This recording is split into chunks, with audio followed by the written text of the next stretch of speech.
Bonjour, c'est Jeannette Karuna pour les 5 minutes d'amour de votre journée A6A, 5 minutes de connexion avec vous-même, 5 minutes quotidiennes qui vous font du bien. Aujourd'hui, je voudrais vous donner un exemple bien concret de comment se crée le karma.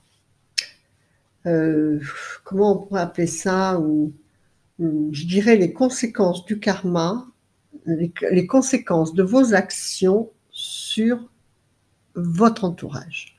Donc, je vais vous donner un exemple extrême, bien sûr, mais pour vous apprendre à faire les corrélations avec ce qui se passe dans votre vie.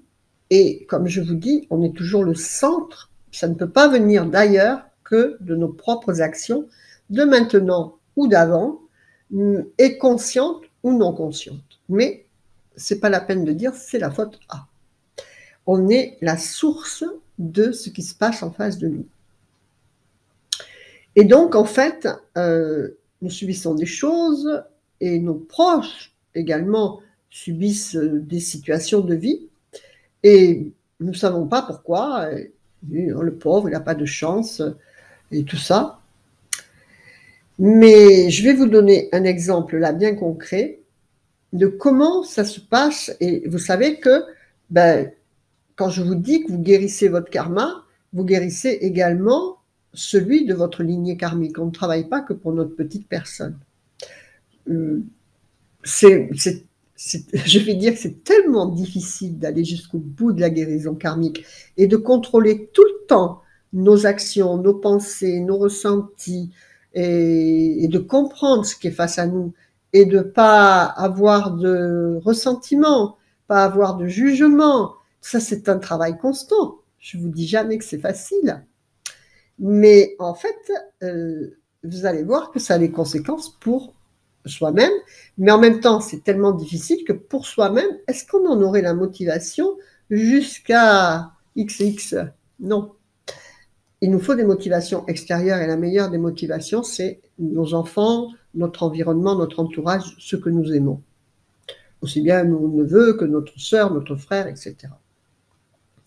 Et donc voilà, ce matin, je voyais sur Facebook une publication que ça faisait plusieurs fois que je la voyais, donc là, j'ai dit, bon, j'ai eu envie de réagir en fait. Et en fait, je l'ai noté. Parce qu'en fait, il s'agit donc d'une dame âgée qui marchait dans la rue. Donc je ne sais pas si c'est une histoire vraie ou si c'est un exemple également. Une dame qui marchait, donc une dame âgée qui marchait dans la rue, qui fut renversée par un jeune homme à vélo. Et au lieu de s'excuser et d'aider la dame à se relever, il se mit à rire et continua tranquillement son chemin. Et donc, surprise, la pauvre femme dit d'une voix forte « Jeune homme, vous avez laissé tomber quelque chose. » Donc, le jeune homme fait demi-tour immédiatement et il se met à chercher autour de la dame. Qu'est-ce qu'il a fait tomber? Qu'est-ce qu'il a perdu? Et elle le regarde dans les yeux et elle lui dit « Mon garçon, ne vous fatiguez pas à chercher ce que vous venez de perdre, parce que vous ne le retrouverez jamais. Vous avez perdu votre humanité. » Donc c'est vrai que la vie ne vaut rien si elle est dépourvue de respect, d'empathie et d'estime pour les autres, de compassion. Autrement, il y a un souci. Après, on ne peut pas demander à un jeune d'avoir de la compassion, mais au moins d'être bien élevé. Je veux dire, je ne sais pas qui c'est qui a élevé ce gamin. Et donc, en fait, c'est pas du tout ça. Elle n'a pas perdu, il n'a pas perdu et il ne va pas le retrouver jamais. Au contraire. Il va énormément souffrir pour le retrouver, parce qu'on est quand même là pour avoir cette dimension humaine. Donc il est venu avec ses expériences pour apprendre. Il y a certainement dans son karma ou bien l'abus de pouvoir, ou bien des situations de test, de compassion peut-être, d'aide aux autres, est-ce qu'on sait? Mais il est venu avec ça. Donc il est évident que la vie, elle ne va pas le laisser comme ça. Elle va lui faire aller jusqu'au fond de lui donner des souffrances, parce que malheureusement, cette humanité ne sait fonctionner que comme ça. Tant que tout va bien, elle ne s'occupe de rien. C'est que quand tout va mal, qu'elle se dit ah, et pourquoi et comment, et quand on n'en peut plus carrément, on va à l'église où vous voulez, mais au moins dans la guérison karmique, etc. Et donc, il va énormément souffrir pour se récupérer, faire cette expérience de vie, d'apprendre la compassion envers les autres. Et c'est ses proches qui vont en pâtir, bien sûr. Sa mère, sa sœur, ses enfants subiront des choses de ce genre, et bien pire, pour qu'il en souffre. La vie, l'univers, pour nous, ça fait mal, mais quand c'est à ceux qu'on aime, ça fait encore plus mal. Et la vie se sert de ça. C'est pour ça que je vous dis qu'on est responsable des situations de vie de notre entourage.